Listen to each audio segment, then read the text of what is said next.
Welcome to Eva sink. आज हम bio का एक इंटरेस्टिंग टॉपिक नर्वस सिस्टम तंत्रिका तंत्र पढ़ने जा रहे हैं। हम इस तरीके से पढ़ेंगे कि कॉन्सेप्ट्स दिमाग में हमेशा के लिए छप जाएं और एसएससी, रेलवे या बिहार के एग्जाम्स में जब ऑप्शन सामने आए तो तुम्हारा दिमाग तुरंत सही आंसर पर क्लिक करे।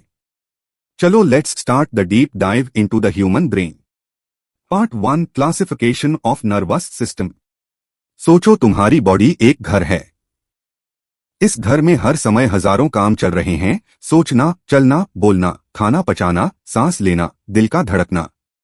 इन सबको संभालने के लिए बॉडी में एक पूरा कंट्रोल सिस्टम, वायरिंग सिस्टम होता है जिसे नर्वस सिस्टम तंत्रिका तंत्र कहते हैं। एग्जाम में इसे मुख्य रूप से 3 भागों में बांटा जाता है। CNS central nervous system, PNS peripheral nervous system, ANS autonomic nervous system. अब पहले हम number 1 CNS central nervous system समझेंगे, जो बॉडी का मुख्य नियंत्रण केंद्र है। CNS 2 चीजों से मिलकर बना होता है, ब्रेन और स्पाइनल कॉर्ड मेरुरज्जु। ब्रेन का काम जैसे सोचना, समझना, याद रखना, निर्णय लेना, यानी बॉडी का सबसे बड़ा अधिकारी ब्रेन है। स्पाइनल कॉर्ड का काम यह ब्रेन और शरीर के बाकी अंगों के बीच संदेश पहुंचाने का काम करता है और रिफ्लेक्स एक्शन को भी नियंत्रित करता है। Exam point. CNS मतलब ब्रेन प्लस स्पाइनल कॉर्ड। अब number 2 PNS peripheral nervous system को समझो। अब ब्रेन अकेले तो पूरे शरीर को नहीं संभाल सकता। उसे आंख, कान, हाथ, पैर और शरीर के हर हिस्से से जानकारी चाहिए। यही काम PNS करता है। आसान भाषा में PNS वह रास्ता है जिससे शरीर के अलग अलग अंग ब्रेन तक जानकारी पहुंचाते हैं और ब्रेन के आदेश वापस अंगों तक पहुंचते हैं। PNS के 2 भाग होते हैं। पहला क्रेनियल नर्व्स जो सीधे ब्रेन से निकलती हैं, यह 12 जोड़ी होती है। दूसरा स्पाइनल नर्व्स जो स्पाइनल कॉर्ड से निकलती हैं, यह 31 जोड़ी होती है। Exam point. Cranial nerves 12 pairs and spinal nerves 31 pairs. Number 3 ANS autonomic nervous system, जो बॉडी का ऑटोमेटिक सिस्टम होता है। जैसे कुछ काम हम अपनी इच्छा से करते हैं, जैसे चलना, बोलना, लेकिन कुछ काम ऐसे हैं जो अपने आप चलते रहते हैं, जैसे heart beat, breathing, digestion, blood pressure. इन कामों को ANS नियंत्रित करता है। सिंपैथेटिक नर्वस सिस्टम, फाइट और फ्लाइट रिस्पॉन्स। जब अचानक कोई खतरा आ जाए, जैसे कुत्ता पीछे पड़ जाए, तो शरीर तुरंत सतर्क हो जाता है। हार्ट बीट बढ़ जाती है, सांस तेज हो जाती है और शरीर भागने या लड़ने के लिए तैयार हो जाता है। Parasympathetic nervous system, rest and digest response.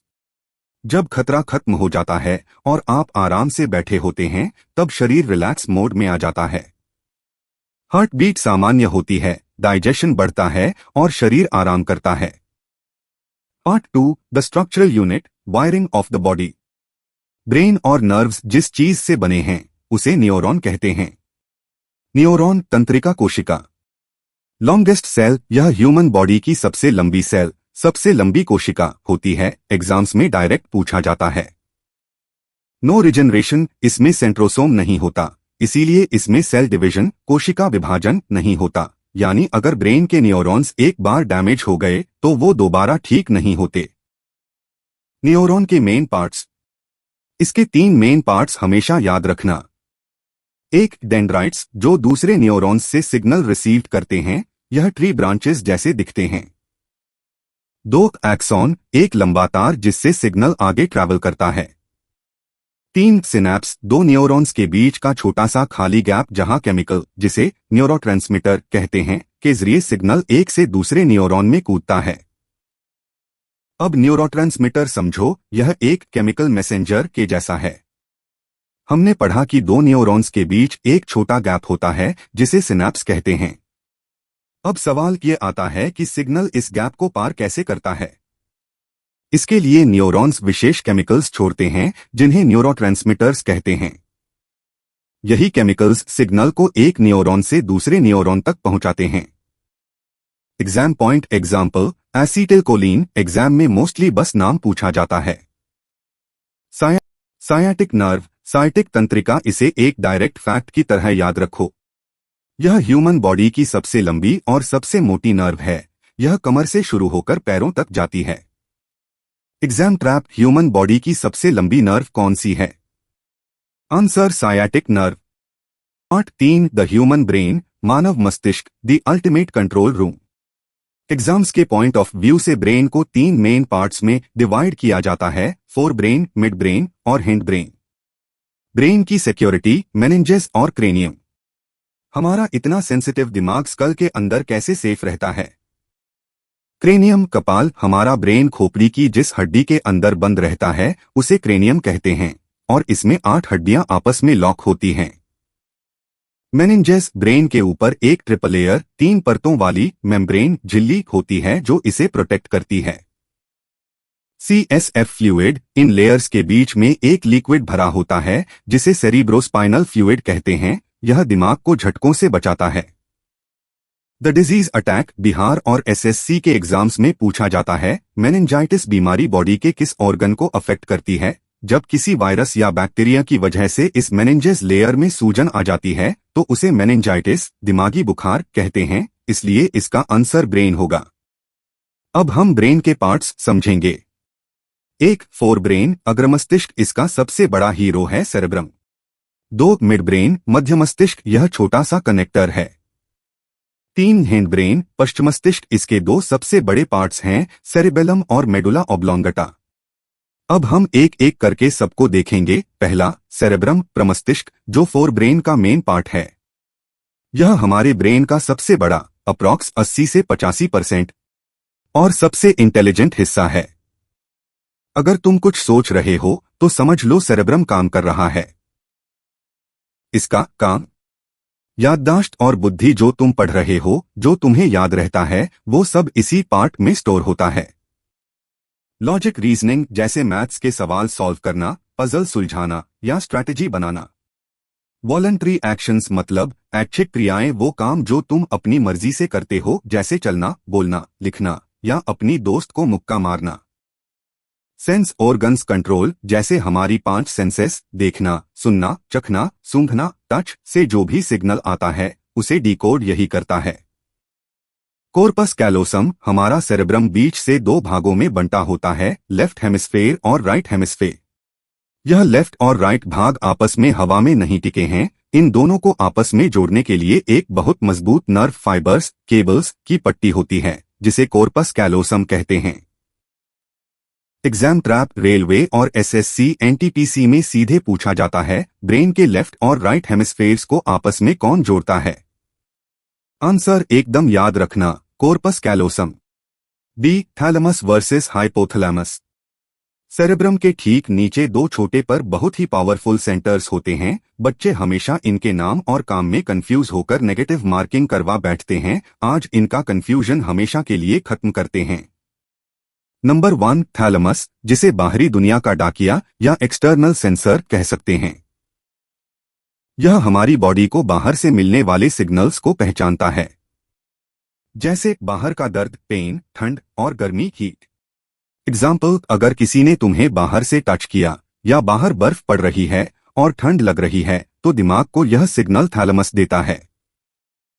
Number 2, hypothalamus, इसे अंदरूनी दुनिया का राजा या इंटरनल मास्टर कहते हैं, क्योंकि यह हमारी बॉडी के अंदर की पूरी सिचुएशन को कंट्रोल करता है। इसे मास्टर ऑफ मास्टर ग्लैंड भी कहते हैं क्योंकि यह पिट्यूटरी ग्लैंड को भी कंट्रोल करता है, जैसे भूख, प्यास, बॉडी टेम्परेचर और हमारे सारे इमोशंस जैसे प्यार, गुस्सा और नफरत। अब एक इंपॉर्टेंट टर्म थर्मोस्टैट समझो। एग्जाम्स में बार बार आता है, ह्यूमन बॉडी का टेम्परेचर थर्मोस्टैट कौन कंट्रोल करता है, पूछा जाता है, और ऑप्शंस में थैलेमस और हाइपोथैलेमस दोनों होते हैं। क्लियर कॉन्सेप्ट याद रखो, बाहर की गर्मी थैलेमस पहचानेगा पर बॉडी के अंदर का टेम्परेचर हाइपोथैलेमस मेंटेन करेगा। नंबर 2, मिड ब्रेन, मध्य मस्तिष्क, इसका काम, यह हमारे देखने और सुनने के रिफ्लेक्स को कंट्रोल करता है। इसमें 4 छोटे उभार होते हैं जिसे कॉर्परा क्वाड्रिजेमिना कहते हैं। नंबर 3, हिंड ब्रेन, पश्च मस्तिष्क, सेरिबेलम, अनुमस्तिष्क, द बैलेंस मास्टर। इसे बोलचाल में लिटिल ब्रेन, छोटा दिमाग भी कहते हैं। यह हमारे सर के पीछे नीचे की तरफ होता है। इसका काम दिमाग चलाना नहीं बल्कि बॉडी को चलाना है। इसके काम देखो। बॉडी बैलेंस एंड पोस्चर, शरीर का संतुलन। तुम सीधी लाइन में चल पा रहे हो, साइकिल चला पा रहे हो या एक पैर पर खड़े हो पा रहे हो, यह सब सेरेबेलम की वजह से है। Muscle coordination. जब तुम लिखते हो या डांस करते हो तो कौन सी मसल को कब और कितना हिलना है, यह कोऑर्डिनेशन यही देखता है। जब कोई इंसान शराब पीता है तो सबसे पहले उसका सेरेबेलम सो जाता है, इसीलिए शराबी इंसान सही से चल नहीं पाता, लड़खड़ाता है और अपनी बॉडी का बैलेंस खो देता है। Pons and brain stem. Hind brain में मेडुला और सेरेबेलम के साथ एक और छोटा सा पार्ट होता है जिसे पॉन्स या पॉन्स वरोली कहते हैं। पॉन्स का काम यह एक तरह का ब्रिज पुल है जो ब्रेन के अलग अलग भागों तक सिग्नल्स का ट्रांसफर करता है। इसका सबसे बड़ा काम है मेडुला के साथ मिलकर ब्रीदिंग, सांस लेने की प्रोसेस को रेगुलेट करना। ब्रेन स्टेम दिमाग का वो निकास पोल है जो स्पाइनल कॉर्ड से जुड़ता है। यह 3 चीजों से मिलकर बनता है। Mid brain, pons, medulla. यहां पर आता है एग्जाम्स का ट्रैप। एग्जाम्स का एक बहुत ही घुमाने वाला क्वेश्चन होता है, इनमें से कौन सा पार्ट ब्रेन स्टेम का हिस्सा नहीं है। और ऑप्शन में हमेशा सेरेबेलम दिया होता है। याद रखना, सेरेबेलम पीछे की तरफ लटका होता है, वो ब्रेन स्टेम का हिस्सा नहीं होता। Medulla oblongata, the autopilot system. यह हमारे ब्रेन का सबसे निचला हिस्सा है जो नीचे जाकर स्पाइनल कॉर्ड, रीढ़ की हड्डी से जुड़ जाता है। इसका काम है उन चीजों को चलाना जो तुम्हारे कंट्रोल में नहीं हैं। इसके काम देखो। इनवॉलंटरी एक्शंस, अनैच्छिक क्रियाएं। वो सारे काम जो आप चाहकर भी रोक नहीं सकती। 2 लाइफ सपोर्ट फंक्शंस, दिल का धड़कना, सांस लेना, ब्लड प्रेशर और खाना पचना। 3 रिफ्लेक्स सेंटर्स, उल्टी आना, छींकना, खांसना और खाना निगलना को यही कंट्रोल करता है। अगर मेडुला ब्लॉक हो जाए तो इंसान की तुरंत डेथ हो सकती है। 4 स्पाइनल कॉर्ड, मेरुरज्जु एंड रिफ्लेक्स एक्शन। मेडुला के नीचे जो लंबा धागा निकलता है वो है स्पाइनल कॉर्ड, इसे सेकंड ब्रेन भी कहते हैं। रिफ्लेक्स एक्शन मतलब प्रतिवर्ती क्रिया। जब आप किसी गर्म बर्तन को छूते हो तो आपका हाथ अचानक पीछे हट जाता है। इस शॉक रिएक्शन को रिफ्लेक्स एक्शन कहते हैं। द कंट्रोलर रिफ्लेक्स एक्शंस को हमारा मेन ब्रेन नहीं बल्कि स्पाइनल कॉर्ड कंट्रोल करता है ताकि तुरंत एक्शन लिया जा सके। यह खोज सबसे पहले मार्शल हॉल नाम के साइंटिस्ट ने की थी। 5 direct one liner facts. Exams में डायरेक्ट स्टैटिक जीके की तरह ये पॉइंट्स आते हैं। 1 ब्रेन का वेट। एक अडल्ट ह्यूमन ब्रेन का वजन लगभग 1300 से 1400 ग्राम्स अप्रॉक्स 1.36 kg होता है। 3 ईईजी इलेक्ट्रोएन्सेफेलोग्राम। ईईजी टेस्ट ब्रेन की बीमारियों और एक्टिविटी को चेक करने के लिए होता है। ईसीजी इलेक्ट्रोकार्डियोग्राम दिल के लिए होता है। एग्जाम्स में बच्चे ईईजी और ईसीजी में कंफ्यूज हो जाते हैं। ट्रिक, ईईजी में जी है तो समझो ग्राफ ऑफ ब्रेन और ईसीजी में सी है तो समझो कार्डियो हार्ट। 6 final part. ईवा सिंक quick cheat sheet. Left plus right brain connection corpus callosum.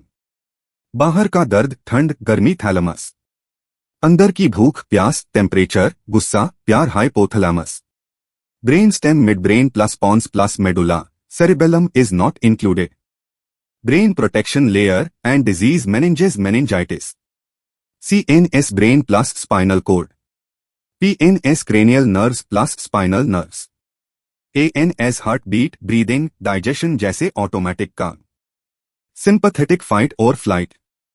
Parasympathetic rest and digest. ये था आज का पूरा नर्वस सिस्टम 0 to एडवांस। उम्मीद है आपको क्लास और हमारी मेहनत पसंद आई होगी।